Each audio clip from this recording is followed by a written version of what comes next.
കൂടെ നിന്ന ഭർത്താവ് മരണമടഞ്ഞതോടെ ഒറ്റപ്പെടുമോ എന്ന ചിന്ത മാറ്റാനാണ് കാർത്യായനിയമ്മ വീണ്ടും പഠനം തുടങ്ങിയത്. പിന്നീട് അതിനുള്ള തയ്യാറെടുപ്പുകളിലേക്ക് കടന്നു.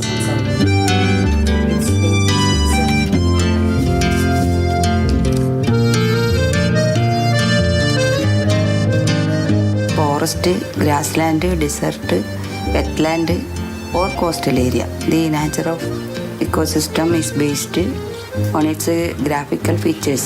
പഠനം മുടങ്ങിയിട്ട് വർഷം 45 പിന്നിട്ടെങ്കിലും അമ്മയുടെ പഠിക്കാനുള്ള വാശിക്ക് മുൻപിൽ ഓരോ കടമ്പകളും വഴിമാറിക്കൊടുത്തു. +2 ഡിഗ്രിക്കും അഭിമാന ജയം. ഈ 69-കാരിയുടെ ഓരോ വാക്കുകളിലും തെളിയുന്നത് ഇനിയും പഠിക്കാനുള്ള ആർജവമാണ്. പണ്ടേ ഇല്ല മനസ്സിലുള്ള ആഗ്രഹമാണല്ലോ. അപ്പോൾ തുല്യതൊക്കെ ചേർന്നു. പക്ഷെ അത് നന്നായിട്ട് പാസ്സാവാൻ പറ്റി. 83% മാർക്കോടെ പാസ്സായി. അപ്പോൾ അതുകൊണ്ട് പിന്നെ അങ്ങനെ വെച്ചു. അപ്പോൾ ആണ് പിന്നെ ഡിഗ്രിക്ക് ചേർന്നാൽ എന്ത് ചെയ്യുന്നില്ലൊരു തോന്നൽ വന്നു. അങ്ങനെ ഡിഗ്രിക്ക് ചേർന്നു. അപ്പോൾ അതും ഒരുവിധം നമ്മൾ പിന്നെ ക്ലാസ്സിനൊന്നും പോകാൻ പറ്റിയിട്ടില്ല. ഓൺലൈനിൽ പ്രതിഭ കോളേജിൽ ചേർന്നിട്ടുണ്ടായിരുന്നു. ടോം മാഷെ കയ്യിൽ. അപ്പോൾ അത് ഓൺലൈനായിട്ട് ക്ലാസ് ഇട്ട് തരും. അപ്പോൾ അതും കേൾക്കും. പിന്നെ നമ്മൾ സ്വന്തം ബാക്കി യൂട്യൂബും അതൊക്കെ നോക്കിയിട്ട് വായിച്ച് പഠിച്ചു.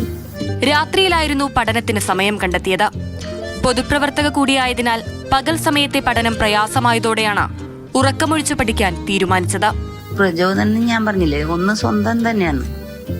അല്ലാതെ വേറെ ആരെങ്കിലും ഇപ്പോൾ നമ്മൾ എന്തിനു പഠിക്കുന്നില്ല ഒരു പൊതുവെ ഇങ്ങനെ ഉണ്ടല്ലോ. പിന്നെ ഞാൻ മുമ്പേ സോഷ്യൽ വർക്കിനെല്ലാം പോകുന്നതുകൊണ്ട് എല്ലാറ്റിനും. ഇപ്പോൾ ഒരു ജോലി കിട്ടിയാലും മക്കളും ജോലിയും കുടുംബമായിട്ട് കഴിയുന്നതല്ലാതെ നമ്മളാകുമ്പോൾ ആദ്യം സർവീസ് സംഘടനയിൽ കയറി, പിന്നെ പരിഷത്തിൽ പോയി, പിന്നെ മറ്റ് സാമൂഹികയിൽ. അപ്പോൾ എൻ്റെ ഹസ്ബൻഡ് എല്ലാറ്റിനും സപ്പോർട്ടായിരുന്നു. ഇനി ബിരുദാനന്തര ബിരുദമാണ് ലക്ഷ്യം. ആത്മാർത്ഥമായി ശ്രമിച്ചാൽ എന്തും സാധിക്കുമെന്ന ഉറച്ച വിശ്വാസത്തിലാണ് കാർത്യായനിയമ്മ.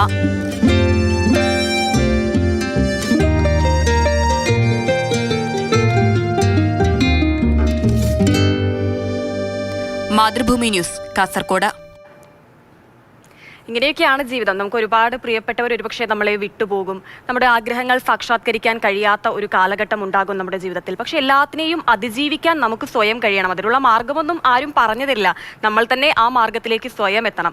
ഒറ്റപ്പെടലിന്റെ സമയത്ത് കാർത്യായനിയമ്മ സ്വയം കണ്ടെത്തിയ മാർഗമാണ്. എനിക്കൊരു നാളിൽ പൂർത്തീകരിക്കാൻ കഴിയാതെ പോയ എൻ്റെ പഠനം എന്ന ആഗ്രഹം അതങ്ങ് പൂർത്തീകരിച്ചേക്കാം.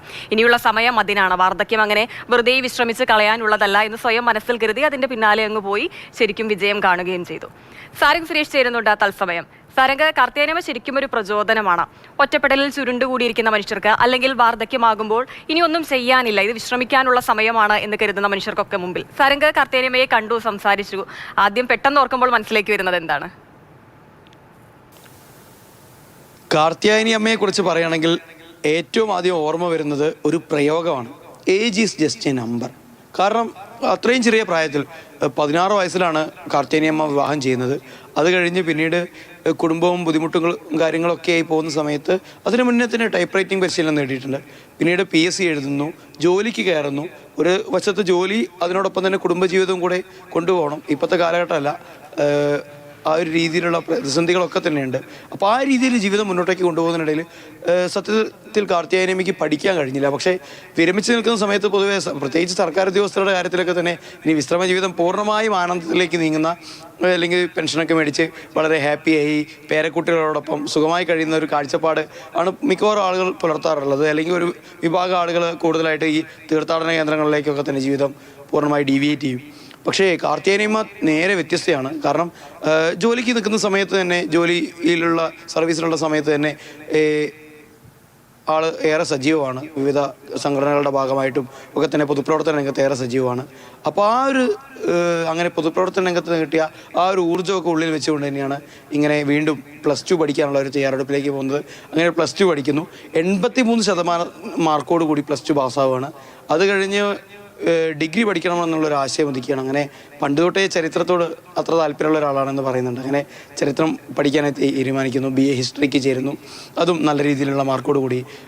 കാർത്യായനിയമ്മ പറയുന്നത് കാർത്യായനിയമ്മയുടെ ബാച്ചിൽ 30ഓളം ആളുകളുള്ളതിൽ വെറും 3 പേര് മാത്രമേ പാസ്സായിട്ടുള്ളൂ എന്നാണ്. അതിലൊരാൾ കാർത്യായനിയമ്മയാണ്. ബാക്കി രണ്ടുപേരുടെയും പ്രായം അപ്പോൾ 30. കാർത്തിയായനിയമ്മ ശരിക്കും ഒരു പ്രചോദനമാണ്. എല്ലാവരും കണ്ടല്ലോ കാർത്തിയായനിയമ്മയെ ഒറ്റപ്പെട്ട് ചടഞ്ഞുകൂടിയിരിക്കുന്ന ഒരു സമയത്ത്, പ്രിയപ്പെട്ടവരുടെ വേർപാടിലൊക്കെ വേദനിച്ചിരിക്കുന്ന ഒരു സമയത്ത്, അല്ലെങ്കിൽ ആഗ്രഹങ്ങൾക്ക് പിറകെ പോകാൻ കഴിഞ്ഞില്ല എന്ന് കരുതി വാർദ്ധക്യത്തിൽ അങ്ങനെ വിഷമിച്ചിരിക്കുന്ന സമയത്തൊക്കെ കാർത്തിയായനിയമ്മയെ ഒന്ന് ഓർത്താൽ മാത്രം മതി. ആഗ്രഹങ്ങൾ കെട്ടിപ്പടുക്കാൻ പ്രായം ഒരു നമ്പർ മാത്രമാണ്. അത് മൈൻഡ് ചെയ്യേ വേണ്ട. പ്രായം ഏതോ ആയിക്കൊള്ളട്ടെ, നമുക്ക് പഠിക്കണമെന്നോ അല്ലെങ്കിൽ ഇനി എന്ത് ചെയ്യണമെന്നോ ആഗ്രഹമുണ്ടെങ്കിൽ അത് ഏത് പ്രായമായാലും അതൊന്നും ഒരു തടസ്സമല്ല. ആഗ്രഹങ്ങൾക്ക് പിറകെ സഞ്ചരിക്കുക.